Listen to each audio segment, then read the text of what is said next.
ক্লাসে সবাই মনোযোগ দেবে, না হলে নিউটনকেও ছাড়বো না।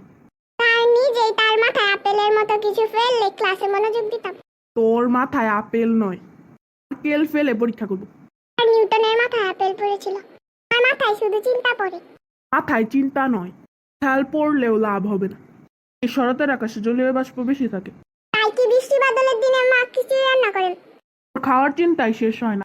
তুই জানিস উত্তেজনা ও বল দুটো আলাদা জিনিস। যখন বকেন ওটা কি উত্তেজনা? ওটা হচ্ছে বিজ্ঞান বর্জিত শাস্তি।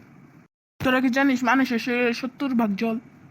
তাই তো আমি টেস্টে ভাসি পাস করি না। তুই তো বুদ্ধিতে শুকনো মরুভূমি। শরীর গরম হয় কেন? কারণ রোদে দাঁড়াই, কারণ পরীক্ষার সময় শরীর কাঁপে, কারণ রেজাল্ট আসে। একটা কোষের চিত্র এঁকেছি, বল এটা কিসের মতন দেখতে? স্যার এটা দেখে আমার স্কুল ব্যাগের ভেতরের মতন দেখতে। তোর ব্যাগে বিজ্ঞান বই ঢুকিয়েছিস কোনোদিন? হ্যাঁ স্যার, একবার ঢুকিয়েছিলাম, কিন্তু বইটা নিজেই বেরিয়ে গেল। চলো আজ আলো নিয়ে আলোচনা করি। স্যার আলো দিয়ে সবকিছু দেখা যায়, কিন্তু ভালো ফলাফল দেখি না কেন? কারণ তোর ভবিষ্যৎ অন্ধকারের দিকে যাচ্ছে। বল ধ্বনি কি?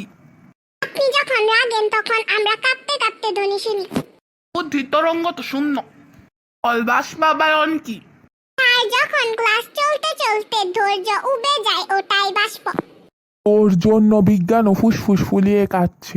বল তো জীবকোষে নিউক্লিয়াস কি করে? স্যার সে বস হয়ে বসে থাকে। তোমরা জৈব বিজ্ঞানের যোগ বানাচ্ছ। বল তাপমাত্রা বাড়লে কি হয়? স্যার মা লাগে। মহাকর্ষণ বল কি?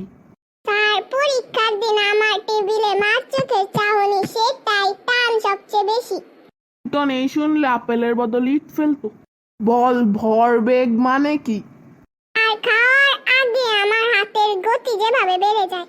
ওর গতি শুধু ডাল ভাতের দিকে। বল তো রক্তে কি থাকে? তার রক্তে আছে টেনশন, ভয়, পরীক্ষার প্রশ্ন আর প্রশ্নে পড়তে না পারা অধ্যায়।